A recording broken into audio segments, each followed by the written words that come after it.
Chris Appelhans reflects on K-pop Demon Hunters and SCAD Impact Award. The writer-director of the smash Netflix animated musical, honored at last month's SCAD Animation Fest, talks about the film's exploration of identity, acceptance, and found family, and how that resonated with him as one of the film's creators.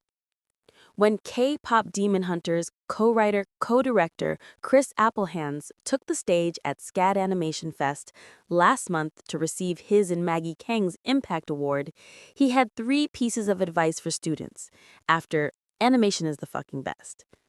Make the movies that you want to see. Tell the stories that feel true to you. And anything is possible. Following his award speech, Appelhans sat in on a K-pop Demon Hunter screening where SCAD students sang loud and cheered even louder. The film, which has been out since June and is now the #1 film on Netflix, still surprises Appelhans with its impact on viewers. "It's so surprising and wonderful every time," says Appelhans in an interview with AWN following the event.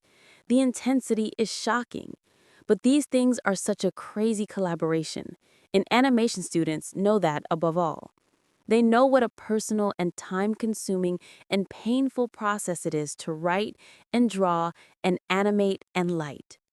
And so I think they see the effort of the movie in a different lens than the general audience, and they celebrate it in a different way, as lovers of this medium and people who want to do it as a job one day. So I think there's an extra connection there, and it feels really good to see them connect to both aspects of the film."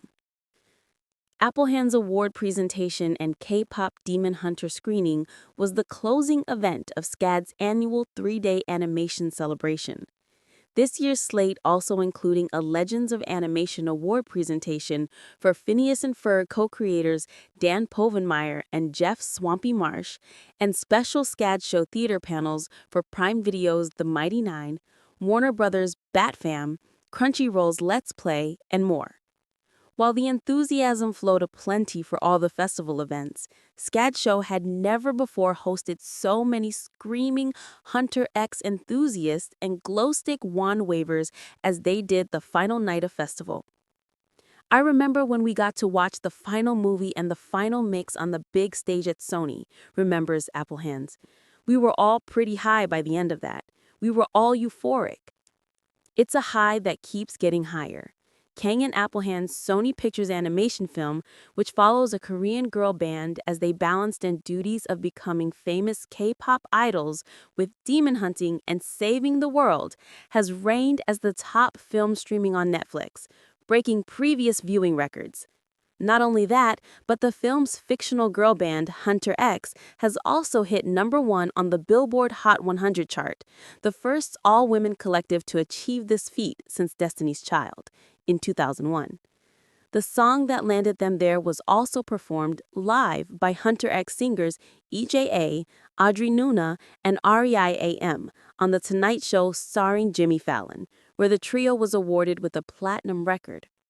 But besides all the awards and record-breaking milestones, Appelhans says it's the smaller moments of impact that stick with him. "I was really surprised when Audrey Nuna talked about how, even though she loved her character and loved the songs, it was when she saw the characters eating Korean food on screen that she started crying. This film's impact does take so many different forms, and some of them are deeply emotional." Appelhans has his own deeply emotional connection to the film's exploration of identity, acceptance, and found family. "I grew up in a very small, very religious town, and I had a couple people close to me who were in the closet. And in both cases, their family really loved them, except for this one thing about them. But that really hurt them forever.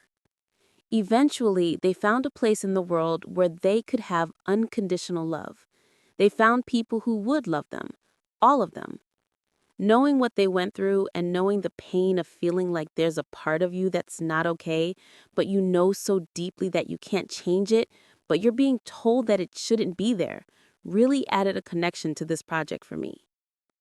He adds, "So when we were writing our main character Rumi and thinking about how in Act 3 she goes to the place that's raised her and she tries to get that unconditional love but fails, we thought it made sense to have her then go, I have to go create my own honeymoon, one that has room for all of me in it."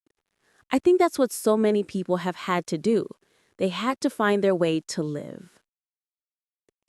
Not everyone's struggles are the same. Certainly, very few have faced Rumi's challenge of battling with half-demon blood, but families and friendships have been divided over far less. Sometimes, the thing that isolates us from our peers is merely our interests, such as K-pop, downing spicy ramen, or eating a sushi roll in one bite. My wife, Maureen Gu, grew up in the 80s, and that was stuff that you hid. Maureen is one of the first Korean American voices in young adult literature. She's been writing for 15 years and is very smart and funny and weird and angry and vengeful and loves food and fashion. When Maggie told me about her vision of these girls for the film, she described Maureen, and I was like, oh, I can help you. Maggie says that she made the movie she and 12-year-old Maggie wanted to see, and I think I did the same. I made the movie I wanted to see, but I also made the movie that 12-year-old Maureen would have wanted to see. And that includes the couch, couch, couch scene, where the Hunter X idols trade their bejeweled leather for plush bathrobes to lounge on the couch and stuff their faces with junk food, basically living the dream. Sometimes it takes 20 years of sharing a life for a person to show you all of themselves.